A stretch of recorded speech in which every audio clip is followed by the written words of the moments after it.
موسیٰ علیہ السلام کی ہجرت اور مدین کا علاقہ۔ حضرت شعیب علیہ السلام کے واقعوں میں مدین کا ذکر آ چکا ہے۔ مدین کی آبادی مصر سے 8 منزل پر بقائے تھی۔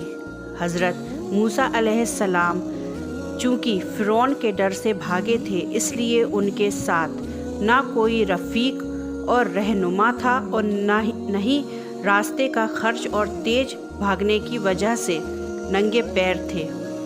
اس پریشان حالی میں موسیٰ علیہ السلام مدین کے علاقے میں داخل ہوئے۔ مدین کا پانی۔ جب مدین کی سرزمین میں قدم رکھا تو دیکھا کہ کنویں کے سامنے پانی کے حوض پیاؤ پر بھیڑ لگی ہوئی ہے اور جانوروں کو پانی پلایا جا رہا ہے، مگر اس جماعت سے تھوڑی دوری پر 2 لڑکیاں کھڑی ہیں اور اپنے جانوروں کو پانی پر جانے سے روک رہی ہیں۔ بہرحال حضرت موسیٰ علیہ السلام سے یہ حالات نہ دیکھی گئی اور آگے بڑھ کر لڑکیوں سے معلوم کیا، تم کیوں نہیں پانی پلاتی؟ پیچھے کس کے لیے کھڑی ہو؟ دونوں نے جواب دیا، ہم مجبور ہیں، اگر جانوروں کو لے کر آگے بڑھتے ہیں تو یہ طاقتور زبردست ہم کو پیچھے ہٹا دیتے ہیں، اور ہمارے والد بہت بوڑھے ہیں، اب ان میں یہ طاقت نہیں ہے کہ ان کے روگ کو دور کر سکیں۔ بس جب یہ سب پانی پی کر واپس ہو جائیں گے تب ہم بچا ہوا پانی پلا کر لوٹیں گے، یہی ہمارا روز کا دستور ہے۔ حضرت موسیٰ علیہ السلام کو جوش آ گیا اور آگے بڑھ کر تمام بھیڑ کو چیرتے ہوئے کنویں پر جا پہنچے اور کنویں کا بڑا ڈول اٹھایا اور تہا کھینچ کر لڑکیوں کے مویشیوں کو پانی پلا دیا۔ حضرت موسیٰ علیہ السلام جب بھیڑ کو چیرتے ہوئے دریانہ گھسنے لگے تو اگرچہ لوگوں کو ناگوار گزرا، لیکن ان کی جلالی صورت اور جسمانی طاقت سے مرعوب ہو گئے ہیں اور ڈول کو تنا کھینچتے ہی دیکھ کر اسی طاقت سے ہار مان گئے جس کے بلبوتے پر کمزوروں اور نتوا کو پیچھے ہٹا دیا کرتے اور ان کی ضرورتوں کو پامال کرتے رہتے۔ غرض جب ان لڑکیوں کے جانوروں نے پانی پی لیا تو وہ گھر کو واپس چلی۔ گھر پہنچی تو عادت کے خلاف جلد واپس پر اپنے باپ کو بڑا تعجب ہوا۔ پوچھنے پر لڑکیوں نے گزرا ہوا ماجرا کہہ سنایا کہ کس طرح ان کی ایک مصری نے مدد کی۔ باپ نے کہا، جاؤ اور اس کو میرے پاس لے کر آؤ۔ یہاں تو باپ بیٹی کے درمیان یہ بات چیت ہو رہی تھی اور ادھر حضرت موسیٰ علیہ السلام پانی پلانے کے بعد قریب ہی ایک پیڑ کے سائے میں بیٹھ کر سستانے لگے۔